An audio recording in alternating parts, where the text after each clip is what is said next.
Halo guys, welcome back to my YouTube channel. Kali ini kita akan bahas tentang apa yang dimaksud sebagai nyawa balen.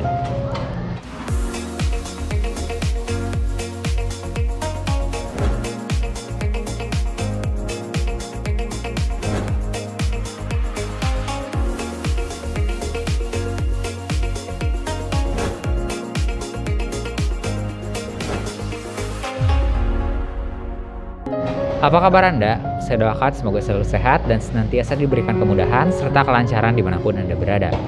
Kali ini kita akan membahas tentang apa saja yang dimaksud dengan sebagai nyawa balen.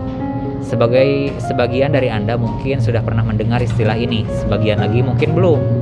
Istilah nyawa balen ini merujuk pada seseorang yang selamat atau bertahan hidup setelah mengalami peristiwa yang nyaris merenggut nyawa. Jiwanya nyaris terenggut, namun tetap hidup. Itulah mengapa disebut sebagai nyawa balen atau nyawa yang dikembalikan. Ada juga yang menyebutnya sebagai nyawa kaliwatan. Ibaratnya nyawa balen ini seperti diberikan nyawa kedua, mendapatkan kesempatan lagi untuk melanjutkan hidup setelah mengalami situasi yang sangat berbahaya. Contoh situasi yang berbahaya ini adalah menderita sakit yang sangat parah hingga betul-betul memprihatinkan ya. Dalam kondisi yang serupa, kebanyakan orang sudah berpulang, tapi atas kehendak Tuhan yang bersangkutan ini selamat, sembuh dan kemudian pulih kembali. Selain mengalami sakit, contoh bahaya lain yang membahayakan jiwa adalah mengalami suatu kecelakaan. Misalnya terjadi tabrakan beruntun, melibatkan banyak kendaraan, di mana semua kendaraan tersebut rusak parah. Pagar pembatas jalan sampai remuk. Hampir semua korban nyawa dinyatakan tewas di tempat. Namun ada satu anak yang atas izin Tuhan selamat dari kejadian tersebut. Maka anak inilah yang kemudian disebut sebagai anak nyawa balen. Nyawa balen ini memang kebanyakan terjadi pada anak-anak dan secara umum orang percaya bahwa anak nyawa balen cenderung lebih nakal, lebih susah diatur dibandingkan anak pada umumnya.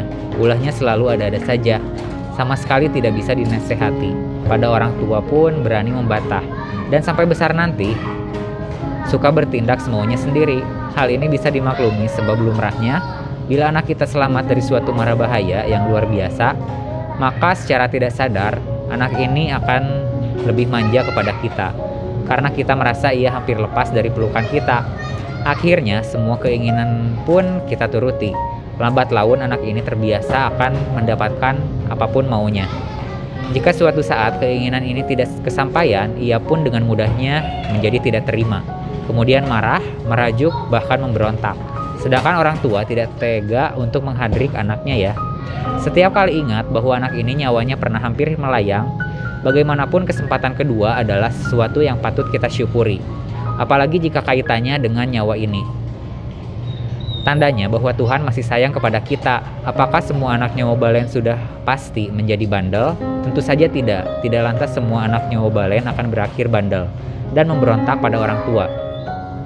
Asalkan kita jaga dan didik anak-anak ini sebaik-baiknya. Kurang lebihnya demikian yang dapat saya sampaikan seputar apa itu nyawa balen. Semoga menjadikan wawasan baru bagi Anda. Sampai di sini saya cukupkan dan salam rahayu.